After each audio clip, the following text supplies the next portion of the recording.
അസ്സലാമലൈക്കും മോൾ, welcome back. ഇന്ന് നമുക്ക് തേങ്ങയും പഴം വെച്ചിട്ട് നല്ലൊരു 4 മണി പലഹാരം തയ്യാറാക്കിയാലോ? അപ്പോൾ ചെറുപഴം ഉണ്ടെങ്കിൽ സിമ്പിളായിട്ട് തന്നെ ഉണ്ടാക്കിയെടുക്കാൻ പറ്റുന്നൊരു പലഹാരമാണ് കേട്ടോ ഇത്. കുട്ടികളൊക്കെ സ്കൂളിട്ട് വരുന്ന ഒരു സമയം കൊണ്ട് 10 മിനിറ്റ് കൊണ്ട് തയ്യാറാക്കാൻ പറ്റുന്ന കിടിലൻ ഐറ്റാണ്. അപ്പോൾ ഇതിനായിട്ട് ഞാനിവിടെ ഒരു 4 പഴം എടുത്തിട്ടുണ്ട്. ചെറുപഴം ഏതായാലും കുഴപ്പമില്ല കേട്ടോ. അതിലേക്ക് 1 കപ്പ് തേങ്ങയാണ് എടുത്തിട്ടുള്ളത്.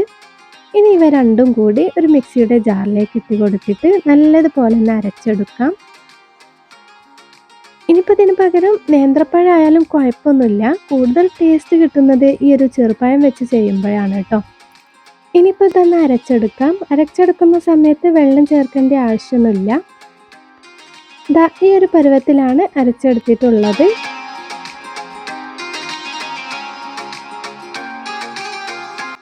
ഇതിലേക്ക് ഇനി 1 കപ്പ് അരിപ്പൊടിയാണ് ചേർത്ത് കൊടുക്കുന്നത്. അപ്പോൾ നമ്മൾ പത്തിരിയൊക്കെ ഉണ്ടാക്കുന്ന ആ ഒരു പൊടി ഉണ്ടല്ലോ, അതാണ് കേട്ടോ ചേർത്തിട്ടുള്ളത്. ഇനിയിപ്പോൾ വറുത്തതായാലും വറുക്കാത്തതായാലും കുഴപ്പമൊന്നുമില്ല. ഇനി നല്ലൊരു ഫ്ലേവറിന് വേണ്ടിയിട്ട് 3 ഏലക്കായുടെ സീഡ്സ് ചേർത്ത് കൊടുക്കുക. മധുരത്തിന് വേണ്ടിയിട്ട് 2 ടേബിൾ സ്പൂൺ പഞ്ചസാരയും കൂടി ഇട്ട് കൊടുക്കുക. എന്നിട്ട് അരഞ്ഞ് കിട്ടാൻ വേണ്ടിയിട്ട് ഒരു 1/4 കപ്പ് വെള്ളം ഒഴിച്ച് കൊടുക്കുക കേട്ടോ. വെള്ളം കൂടി പോകരുത്.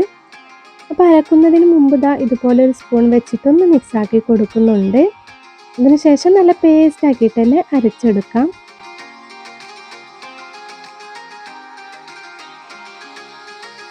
ഈ ഒരു തിക്നെസ്സിലാണ് ഈ ഒരു ബാറ്റർ കിട്ടിയിട്ടുള്ളത്.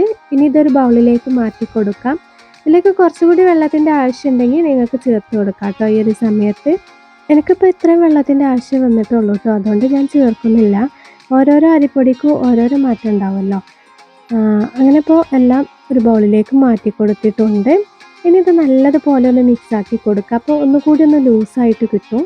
നേരത്തെ ഇതിലേക്ക് മധുരത്തിന് ആവശ്യത്തിനുള്ള പഞ്ചസാര ചേർത്തല്ലോ, അതിന് പകരം ശർക്കര വേണമെങ്കിൽ ചേർക്കാം കേട്ടോ. അപ്പോൾ ശർക്കര പൊടിച്ചിട്ട് അതിലേക്ക് ഒരു 1/4 കപ്പ് വെള്ളം കൂടി ഒഴിച്ച് കൊടുത്തിട്ട് നല്ലതുപോലെ ഒന്ന് തിളപ്പിച്ചെടുക്കുക. എന്നിട്ട് ആ ശർക്കര പാനി ഒഴിച്ചിട്ട് അരച്ചെടുത്താലും മതി. അപ്പോൾ നമ്മുടെ പലഹാരത്തിനുള്ള ബാറ്റർ എല്ലാം റെഡി ആയിട്ടുണ്ട്. ഇനി ഇപ്പോൾ തന്നെ നമുക്കിത് ചുട്ടെടുക്കാം കേട്ടോ, വെയിറ്റ് ചെയ്യൊന്നും വേണ്ട. അപ്പോൾ ഇത് ചുട്ടെടുക്കാനായിട്ട് ഇതുപോലത്തെ ഒരു കുഴിയുള്ള പാത്രമാണ് എടുത്തിട്ടുള്ളത്. നമ്മൾ ഉണ്ണിയപ്പമൊക്കെ റെഡിയാക്കുമല്ലോ, ആ ഒരു രീതിക്ക് തന്നെയാണ് കേട്ടോ അത് റെഡിയാക്കേണ്ടത്. അപ്പോൾ ഓരോ കുഴിയിലേക്കും കുറേശ്ശെ ഓയിൽ ഒഴിച്ച് കൊടുത്തിട്ടുണ്ട്. ഓയിൽ നന്നായിട്ട് ചൂടായി വന്നതിന് ശേഷം ഇതിലേക്ക് ബാറ്റർ ഒഴിച്ച് കൊടുക്കുക. എന്നിട്ട് അടച്ച് വെച്ചിട്ട് ഒരു മീഡിയം ഫ്ലെയിമിലിട്ടിട്ട് ഒന്ന് വേവിച്ചെടുക്കുക. എങ്കിലേ അതിൻ്റെ ഉൾവശമൊക്കെ ഒന്ന് വെന്ത് കിട്ടുള്ളൂ കേട്ടോ, അല്ലെങ്കിൽ പുറമേ കരിഞ്ഞു പോകും. ഒരു 2-3 മിനിറ്റിന് ശേഷം ഇത് തിരിച്ചിട്ട് കൊടുക്കുക. അപ്പോൾ 2 വശവും ഗോൾഡൻ ബ്രൗൺ കളറാവുന്ന രീതിക്ക് വേണം ഇത് ചുട്ടെടുക്കാനായിട്ട്.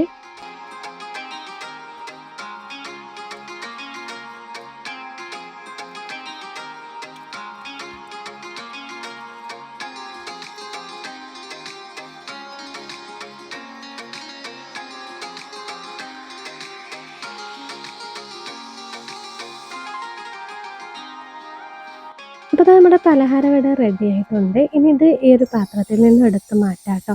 ഇതേപോലെ തന്നെ ബാക്കിയുള്ള ബാറ്റർ എല്ലാം നമുക്ക് ചുട്ടെടുക്കാം.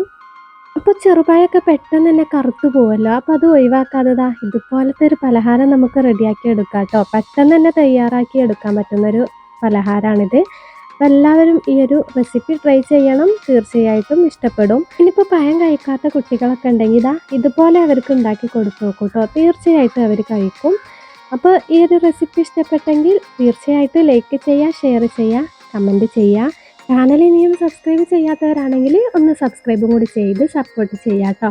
ഇതിനടുത്ത് കാണുന്ന ബെല്ലൈക്കണും കൂടി ഒന്ന് പ്രസ് ചെയ്ത് ഓൾ എന്ന ഓപ്ഷനും കൂടി ക്ലിക്ക് ചെയ്താൽ ഞാനിടുന്ന വീഡിയോസ് നിങ്ങൾക്ക് നോട്ടിഫിക്കേഷനായിട്ട് ലഭിക്കും. അപ്പോൾ ഇനി മറ്റൊരു വീഡിയോയുമായി വീണ്ടും കാണുന്നതിലേക്ക് എല്ലാ കൂട്ടുകാർക്കും അസ്സലാമു അലൈക്കും.